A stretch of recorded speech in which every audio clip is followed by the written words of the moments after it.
Halo anak-anak, kita kembali lagi di dalam program History. Hari ini kita akan belajar dari satu tokoh yang sangat terkenal di dalam peristiwa kejatuhan kota Yerusalem, yaitu adalah Jenderal Titus yang nantinya menjadi kaisar juga. Nah, sebelum kita melihat dari kehidupannya Jenderal Titus, anak-anak, Bapak punya pertanyaan. Coba kalian lihat gambar ini. Nah, waktu kalian lihat gambar ini, apakah kalian tahu ini apa? Ini monumen yang sangat terkenal sekali yang sampai sekarang ada di kota Paris di Prancis. Monumen ini namanya Arc de Triomphe yang dibangun di tahun sekitar 1806. Ketika itu, monumen ini dibangun untuk memperingati kemenangan dari Napoleon Bonaparte ketika dia mengalahkan seluruh negara-negara yang ada di Eropa. Dia bangun monumen yang begitu tinggi untuk mengenang kesuksesan daripada Napoleon. Tetapi, anak-anak sekalian, monumen ini bukan pertama kali didirikan dan ditemukan oleh orang Prancis. Monumen seperti ini sudah ada dari sebelumnya, jauh sebelum Napoleon hidup, jauh sebelum ada negara Prancis. Kapan itu? Yaitu sekitar tahun 70-an Masehi. Monumen yang dibangun waktu itu di zaman Kekaisaran Romawi yang disebut sebagai Arch of Titus. Arch of Titus, yaitu adalah monumen untuk Kaisar Titus. Kenapa dibangun monumen seperti ini? Karena waktu itu dia belum jadi kaisar. Waktu itu dia masih menjadi jenderal. Dan Jenderal Titus mengalahkan, menaklukkan kota Yerusalem. Ini kemenangan yang begitu besar. Sehingga orang-orang Roma waktu itu membangunkan monumen untuk mengenang jasa dan kemenangan dari Jenderal Titus. Yaitu Arch of Titus. Anak-anak sekalian, siapa ya sebenarnya Jenderal Titus ini? Kenapa dia sampai dibangunkan monumen begitu besar dan begitu megah seperti ini? Anak-anak, Jenderal Titus adalah seorang anak yang lahir di tahun 39 Masehi di kota Roma. Ayahnya sudah terlibat di dalam kemiliteran. Kakeknya pun merupakan salah satu dari jenderal penting yang Roma miliki. Sehingga anak-anak sekalian, Jenderal Titus waktu kecil dibesarkan di tengah-tengah lingkungan istana, di tengah-tengah lingkungan pejabat, pemerintah, dan orang-orang penting di kota Roma lainnya. Maka dia sangat familiar dengan yang disebut dengan politik. Dia sangat familiar dengan pemerintahan dari kota Roma yang memegang seluruh daerah-daerah, bahkan seluruh daerah kekaisaran Romawi saat itu. Jenderal Titus adalah seorang anak yang sangat pintar waktu dia kecil. Dia masuk ke dalam akademi militer dan dia menjadi anak yang brilian di sana. Cukup pintar untuk menjadi seorang kesatria. Bahkan nantinya dipilih juga menjadi seorang jenderal, yaitu pemimpin dari pasukan Romawi. Dia banyak ikut ke dalam berbagai macam pertempuran. Salah satunya pertempuran di dua wilayah paling penting. Pertama di wilayah Germania, di bagian utara dari Romawi. Yang kedua di wilayah Britania, di bagian sekitar barat daripada Romawi. Dua daerah ini ada suku-suku yang bertengkar. Ada suku-suku asli, suku nomadik yang pergi dari satu tempat ke tempat lain. Dan mereka mengganggu daerah Romawi. Sehingga dari Kekaisaran Romawi mengutus orang-orang untuk berperang. Salah satunya Titus dibawa juga berperang. Dan dia memenangkan pertempuran itu. Maka ketika dia pulang ke Roma, dia begitu disambut dengan sangat meriah sekali. Dan banyak orang menghargai jasa-jasa dia yang sudah dia perjuangkan selama ini. Terutama ketika Titus dibawa oleh ayahnya, Vespasian, ke daerah Yudea, ke daerahnya Israel untuk berperang di kota Kaisarea dan berperang di kota Yerusalem. Wah, Jenderal Titus waktu itu mengambil kendali. Dia menjadi pemimpin dari pasukan. Dan dia mengalahkan banyak orang di sana. Menaklukkan kota Kaisarea. Menaklukkan kota Yerusalem. Menaklukkan orang-orang Yahudi. Sehingga Apa yang dia lakukan ini begitu cemerlang dan begitu membanggakan orang Romawi. Maka mereka membangun monumen untuk memperingati apa yang dilakukan oleh Jenderal Titus. Kita tahu anak-anak sekalian, seperti Bapak pernah ceritakan yang lalu, ayahnya akhirnya menjadi kaisar karena Kaisar Nero meninggal dunia waktu itu. Sehingga yang ditunjuk adalah ayahnya menjadi kaisar, Kaisar Vespasian. Tetapi Kaisar Vespasian pun tidak bertahan hidup lama. Dia hanya memerintah sebagai kaisar hanya beberapa tahun. Tidak lebih dari 10 tahun. Dia memerintah beberapa tahun. Kemudian setelah itu dia meninggal dunia. Dan ketika dia meninggal dunia, dia digantikan oleh Jenderal Titus. Titus yang datang ke Roma waktu itu membawa banyak sekali barang-barang jarahan dari Yudea. Membawa banyak sekali budak-budak dari Yerusalem diangkat dan dibawa. Akhirnya dia menjadi kaisar di situ di tahun 79 Masehi, menggantikan ayahnya. Ketika Titus menjadi kaisar, banyak orang yang meragukan dia.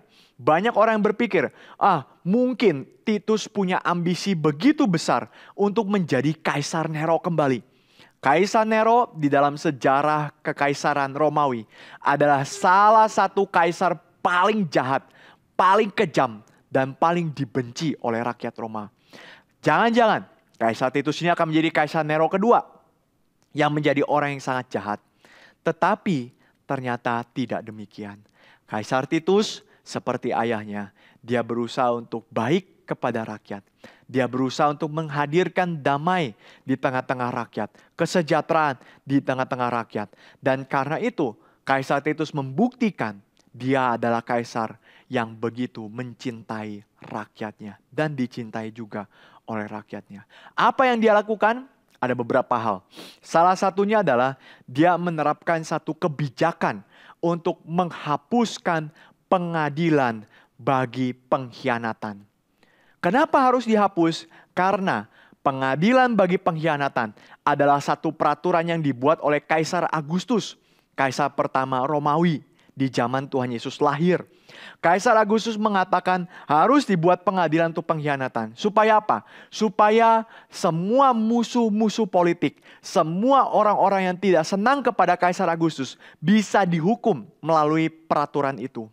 Tetapi setelah Kaisar Agustus meninggal dunia, digantikan oleh kaisar-kaisar lain, ternyata peraturan itu mengganggu sistem pemerintahan Romawi. Kenapa ya bisa mengganggu?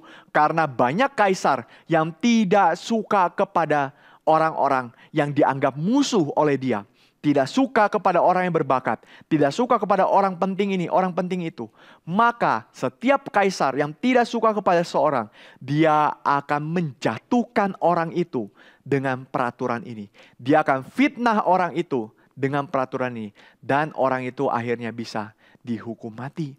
Juga sebaliknya, ada orang-orang di dalam senat, di dalam kepemimpinan dari kota Roma yang tidak suka kepada kaisarnya, dia pun bisa menjatuhkan kaisarnya sebagai pengkhianat dan dihukum juga. Maka pemerintahan akhirnya menjadi kacau. Karena setiap orang bisa menyingkirkan orang lain dengan cara yang gampang. Langsung adukan dan dianggap bersalah atas peraturan ini. Maka dia bisa dihukum oleh pemerintahan Romawi. Karena itu banyak warga yang begitu takut. Banyak pemimpin begitu gelisah. Peraturan ini bisa menjerat mereka dan menjatuhkan hukuman kepada mereka. Tetapi Kaisar Titus tahu akan hal ini. Sehingga apa? Dia hapuskan peraturan ini. Tidak perlu ada lagi peraturan untuk pengkhianatan. Tidak perlu lagi. Saya tidak takut ada orang yang mengkhianat. Saya tidak takut ada orang yang memberikan masukan kepada saya. Saya tidak takut. Maka tidak perlu lagi ada yang seperti ini. Sehingga banyak orang yang ingin fitnah orang lain tidak bisa. Banyak orang yang ingin memberikan bukti palsu untuk menjatuhkan orang lain. Tidak bisa juga. Kaisar Titus menghapuskan aturan itu. Maka Kaisar Titus dikenang sebagai orang yang sangat baik mencintai rakyat. Kaisar Titus juga dikenang sebagai orang yang sangat ramah dan sangat baik kepada rakyatnya. Dia tidak licik. Banyak pemerintah Roma waktu itu berusaha untuk cari kekuasaan bagi dirinya. Saya mau cari harta bagi diri saya sendiri. Saya mau cari kekuasaan untuk keluarga saya, untuk kepentingan saya. Kepentinganku harus dijalankan. Dia manipulasi banyak hal di dalam pemerintahan Romawi. Tetapi Kaisar Titus tidak demikian. Dia tidak licik, dia tidak berusaha memanfaatkan orang lain, memanipulasi orang lain, tidak. Bahkan seringkali banyak kebijakan yang membuat dia rela berkorban bagi orang lain. Maka kita lihat banyak sekali hal-hal yang dibuat oleh Kaisar Titus demi kepentingan banyak orang. Sehingga meskipun Kaisar Titus hanya memerintah kurang lebih sekitar 2 tahun, tidak panjang pemerintahan Kaisar Titus, tetapi Kaisar Titus cukup membawa kembali kestabilan, kepercayaan masyarakat Roma kepada pemerintahan. Kesejahteraan masyarakat Roma diberikan oleh Kaisar yang begitu baik ini. Banyak fasilitas-fasilitas publik yang dibangun oleh Kaisar Titus. Ada tempat pemandian. Ya, kalau sekarang kita mengenalnya sebagai kolam renang, di zaman dulu mereka bilangnya tempat pemandian. Kaisar Titus membuat tempat pemandian yang sangat besar sehingga rakyat merasakan sukacita dari hal itu. Kaisar Titus juga meresmikan Koloseum yang begitu besar. Kaisar Titus juga membuat bangunan-bangunan lain, kuil-kuil yang lain dan sebagainya. Sehingga Kaisar Titus begitu dicintai oleh banyak orang. Tetapi di tahun 81 Masehi, dia sakit keras, demam tinggi. Tidak tahu sakitnya apa, sampai akhirnya dia meninggal dunia.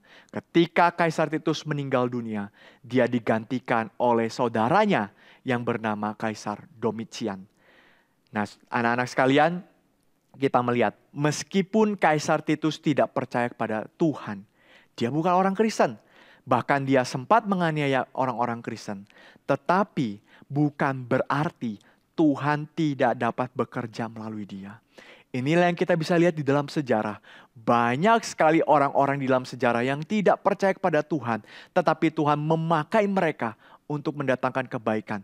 Mendatangkan hal yang baik, yang benar di tengah-tengah masyarakat. Tuhan bisa pakai siapapun. Tuhan tidak tentu harus pakai semua orang percaya saja. Tidak. Tuhan bisa pakai orang-orang yang tidak percaya juga. Meskipun ketika mereka dipakai Tuhan, mereka tidak diselamatkan oleh Tuhan. Mereka tidak mengenal Tuhan, mereka tidak melihat cinta kasih Tuhan, mereka tidak merasakan itu. Tetapi kita bisa belajar satu hal, Tuhan berdaulat atas segala sesuatu. Tuhan menghukum orang-orang Yahudi yang begitu sombong, yang tidak mau percaya kepada Tuhan Yesus, yang begitu angkuh, dan menolak untuk percaya kepada Kristus. Tuhan hukum mereka melalui siapa?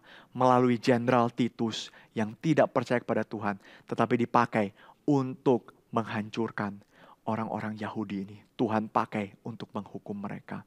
Maka itu anak-anak sekalian, kita bisa lihat betapa besar anugerah Tuhan.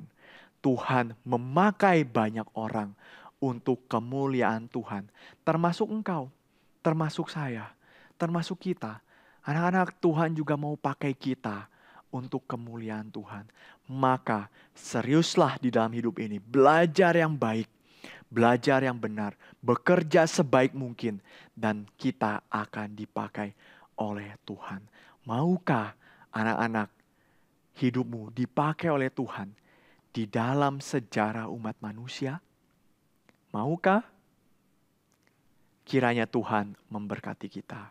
Sampai ketemu lagi di dalam program History selanjutnya. Tuhan memberkati. Bye-bye.